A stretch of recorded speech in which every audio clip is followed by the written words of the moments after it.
বন্ধুরা, আমি সুস্মিতা ভট্টাচার্য।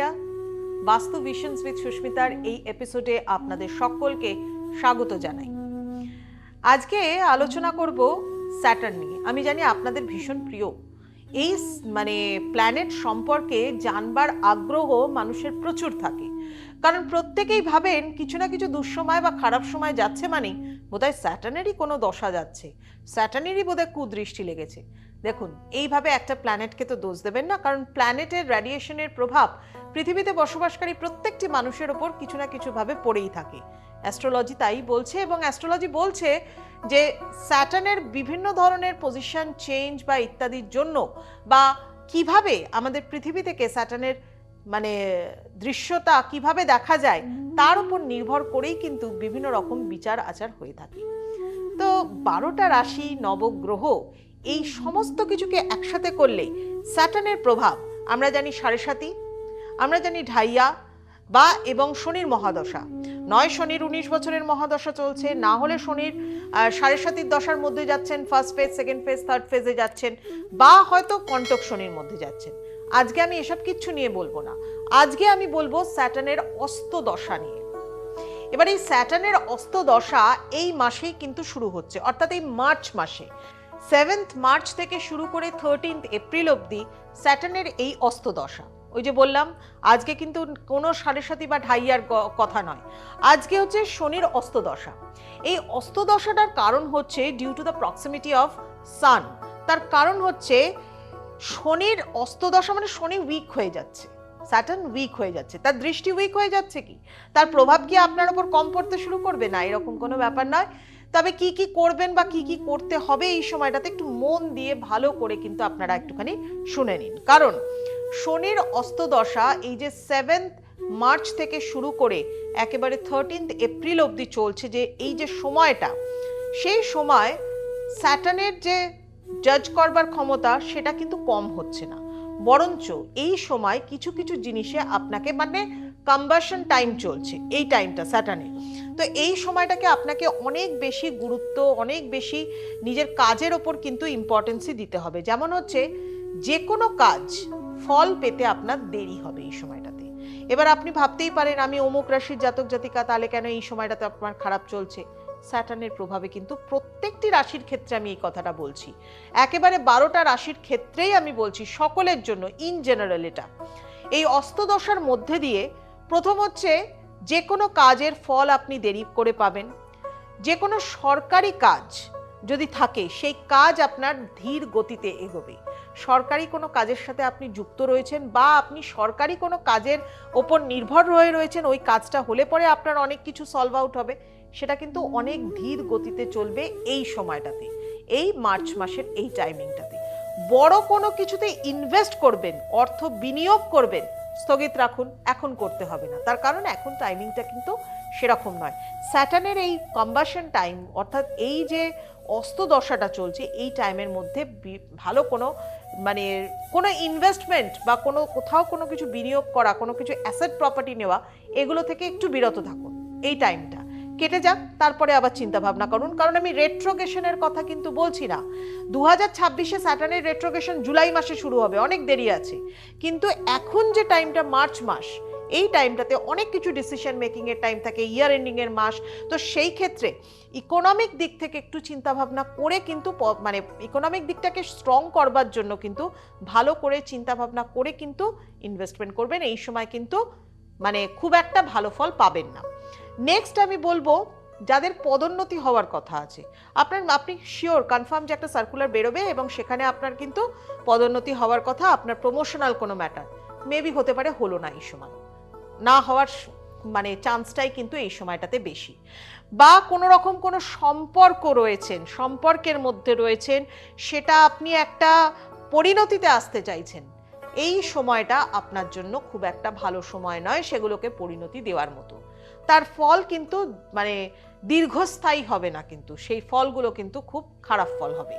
অর্থাৎ টাকা পয়সা বাজার থেকে আসতে বাধা হবে। যারা ব্যবসা করছেন, মানি রোটেশন আপনার কিন্তু একটু স্লো হয়ে যাবে, মুভমেন্টটা স্লো হবে, আপনার কাজের প্রোডাক্টিভিটি অনেক কম হবে এই সময়টাতে।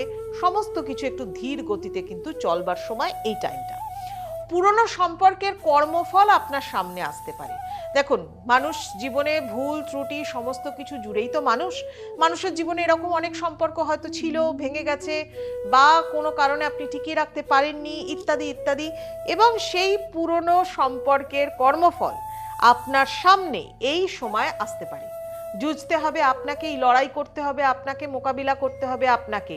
আমি আগে থেকে ইনফর্ম করে দিলাম হতে পারে, তার জন্য নিজেকে প্রিপেয়ার রাখুন। কি করবেন চিন্তা ভাবনা করে এগোন। দুশ্চিন্তা, আত্মসংশয় এই সময় কিন্তু বেড়ে যাবে। যারা অতিরিক্ত ওভার থিঙ্কার, ভীষণভাবে চিন্তা ভাবনা করেন, তাদের চিন্তা আরো বেড়ে যাবে, দুশ্চিন্তা বাড়বে। আপনি যদি হাউসওয়াইফ হন তাহলে বলবো অবশ্যই একটু মেডিটেশনও করবেন। কিন্তু নিজের কাজে আপনি হয়তো সারাদিন ব্যস্ত থাকেন, কারণ আমাদের মতো যারা কর্মরত রয়েছেন তাদের থেকেও কিন্তু পুরো বাড়িটাকে সারা দিন ধরে যারা সামলান, বা বাড়ির মধ্যে একেবারে পুরো প্রথম থেকে শেষ অবধি সমস্ত কিছুতে যারা জড়িত রয়েছেন, তাই সেই মানুষগুলো যারা মানে বাড়ির মধ্যেই থাকেন, যারা হাউসওয়াইফ, তাদের ক্ষেত্রে বলবো তারা কিন্তু নিজের মানসিক জায়গাটাকেও কিন্তু ঠিক করবেন, কারণ আপনারাও কিন্তু এই সময় ভীষণভাবে দুশ্চিন্তাগ্রস্ত হয়ে পড়তে পারেন। এরপর চলে আসি যাদের সাড়ে সাথে চলছে তাদের কিরকম যাবে। এটা অনেকেই হয়তো জানতে চান যে 12টা রাশির টোটাল ভাবে তো এই সময়টাকে এরকম করা উচিত, কিন্তু যারা অলরেডি বিভিন্ন ধরনের দশার মধ্যে রয়েছেন, যেমন মীন রাশির একেবারে মধ্যম ফেজ চলছে এই সময়টাতে, মানে স্যাটার্নের সাড়ে সাতির মধ্যম ফেজ চলছে, তো তাদের ক্ষেত্রে মানসিক চাপ বাড়বে, স্ট্রেস বাড়বে প্রচুর পরিমাণে। আপনি কিন্তু বেশ চাপের মধ্যে থাকবেন, ব্যালেন্স করতে কিন্তু একটু অসুবিধা হবে। অর্থনৈতিক দিক, পারিবারিক দিক, কাজের দিক, এই জায়গা থেকে মানসিক চাপ আসবে। নেক্সট হচ্ছে যারা মেষ রাশির জাতক জাতিকা রয়েছেন, তাদের কিন্তু একেবারে ফার্স্ট ফেজ হচ্ছে সাড়ে সাতি। তাদের ক্ষেত্রে আমি কিন্তু অবশ্যই বলবো মানে ভেতরের পরিবর্তন ভীষণভাবে দরকার। আপনি চিন্তা ভাবনা করেন আপনার লিডারশিপ কোয়ালিটি নিয়ে, সেই চিন্তা ভাবনাটাকে একটু স্থগিত রাখুন, একটু চিন্তা ভাবনা করুন যে ভালো মানে সুস্থভাবে নর্মাল ওয়েতে চিন্তা ভাবনা করুন, এবং ইগোটাকে একটু ত্যাগ করুন।